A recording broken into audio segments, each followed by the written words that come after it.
Yeah, I can, but I can't articulate it here and now because it's not my policy area. So, what we'll just mindful of. Oh, of course.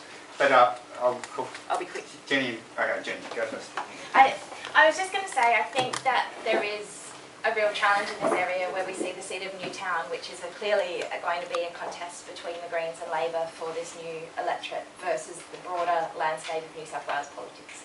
And I think that it's really important that when we have these kind of community meetings, we remember that actually the big enemy out there is actually the Liberal coalition, Baird government and the Abbott government that are basically completely bankrupt when it comes to any sustainable action on climate change, when it comes to any community consultation or any transparency around decisions being made.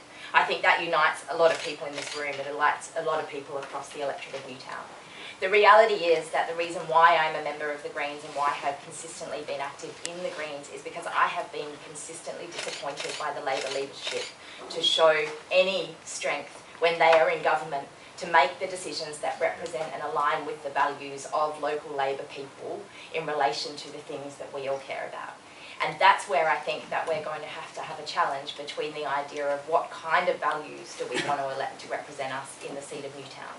In relation to the idea of the influence of individuals within a party who can form government, that kind of power, the Greens have had a strong tradition of standing with the community and recognising that our power in Parliament is only as strong as the community support that there is on the streets and in our neighbourhoods. The reality is that whether you're looking at someone like Jamie Parker in the electorate of Balmain, the Greens member there, if you're looking at Adam Van in Melbourne, the influence that someone like Clive Palmer or Nick Xenophon may have on the political landscape, is that one individual, if they have the ability and the vision to be able to say this is the kind of community that we want, can make a difference. And the reality is that we're not talking about one individual in the case of New South Wales. The Greens have had a long track record of making huge achievements in relation to moving New South Wales into a better spot when it comes to banning developer donations, when it comes to a whole lot of community actions that have taken place over the years.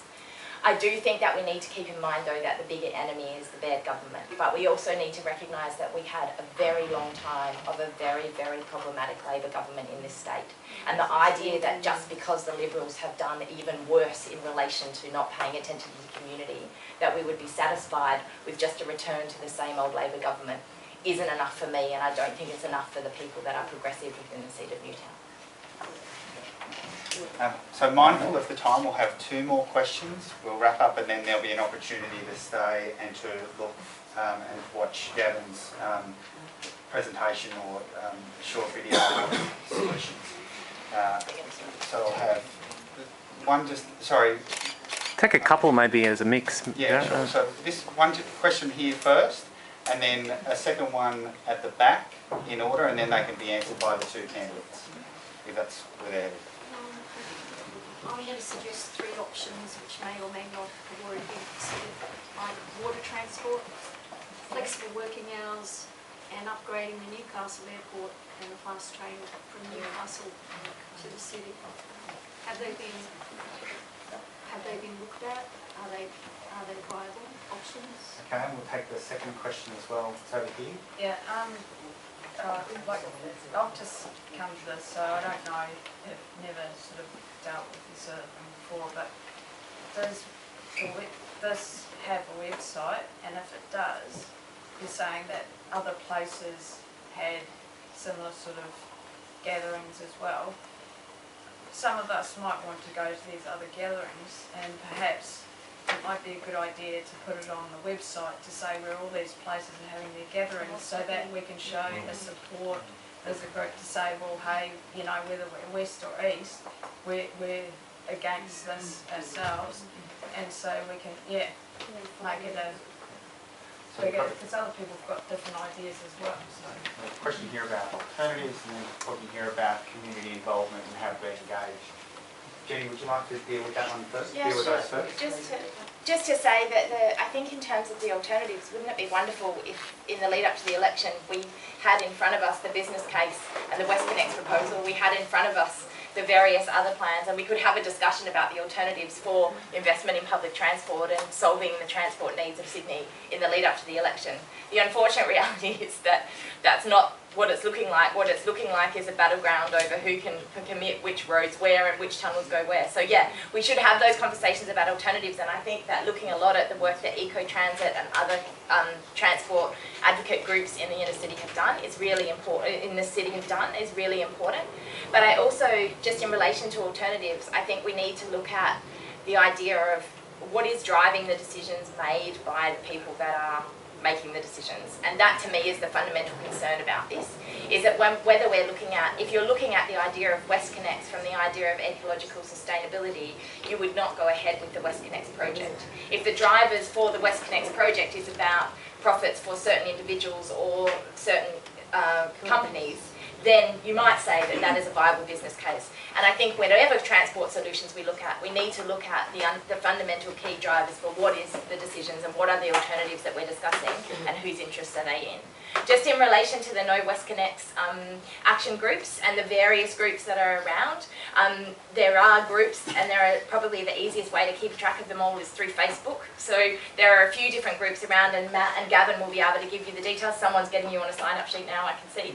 But just to say that I think one of the things, the overarching umbrella group, which is the No Westconnex group, has affiliations between groups, and so a lot of those individual groups, whether it's the Westconnex Action Group in St Peters, whether it's Save Petersham Park, whether it's the Alexandria Residents, all of those groups are then deciding to whether or not to join into this umbrella campaign and umbrella coalition, such that then there can be that connection across the whole route. So it is happening, and it will continue to grow. And that's not any particular political party? They're community action groups, yeah. Yeah. No, So I heard that you had water, which I assume you mean ferries, and then you talked about Newcastle. I didn't hear what your second suggestion was. Flexible working Ah, hours. yeah, okay. Yeah, absolutely. 5, they could start at 10, some people start at 10, finish at 6. So it takes some load on the road. I think that there is a great untapped demand for us to use our harbour more and to use our ferries more. There is been some planning, and there has Labor started some work in relation to getting people there. So there are some issues with getting people in and out of the wharves where they're currently located because they weren't sort of seen as a major area. Having said that, I think there is a huge opportunity. The reality is that we need more vessels, and we also need vessels that can get all the way up the Parramatta River, because we have the issue with the tides. The disappointing thing about the Baird government is they've just indicated that they're going to get 6 new vessels. None of them, I think, can go further than about Balmain. So it's, that is a wasted opportunity. And look, it might not, don't point me on Balmain, but I know they cannot get up to Rydalmere and they can't get up into Parramatta. And that's an issue. And then also it's actually net only 3 new ferries, because there's 3 that are currently chartered to meet demand. So I think, yes, that's right, and I think that it's worth looking at. The second thing in relation to the Newcastle Airport issue, we cannot dodge the issue of the airport and the airport in Sydney and KSA and the pressures around the caps, the pressures around more movements and the curfews. We have to reject those early, and we have to go very hard on that matter. The Baird government is keen and is in cahoots with Abbott in relation to wanting to relax that. The only viable option after 20 years of discussion and millions of dollars of reports is Badgerys Creek. I think that we have to back Badgerys Creek for the jobs reasons as well as the catalyst around public transport, and I think that is the option. I'm not sure that if you were going to the very fast train gives an options about stopping at Newcastle perhaps in the future, but I'm not sure exactly where that is. And the last thing I'll say is that we'll back you all the way around flexible working hours. There are many people though who that doesn't work for, and we do need to facilitate it. There's been again some good work that's previously been done about some local hubs that people can come to work to rather than having to travel and provide them with that support. There are some schools that have moved their times, but let's understand that's a tough gig for some parents. That's not easy, particularly if you don't have the before and after school care that you need to be able to work. So I completely support the flexible hours, and as we know, if we can move 5, 6, 7% of the people off the roads, we already see the relief. There's more work to do on that, but I'm committed, and the Labor Party is committed to better flexible hours that support all of us, because it's also a congestion busting measure.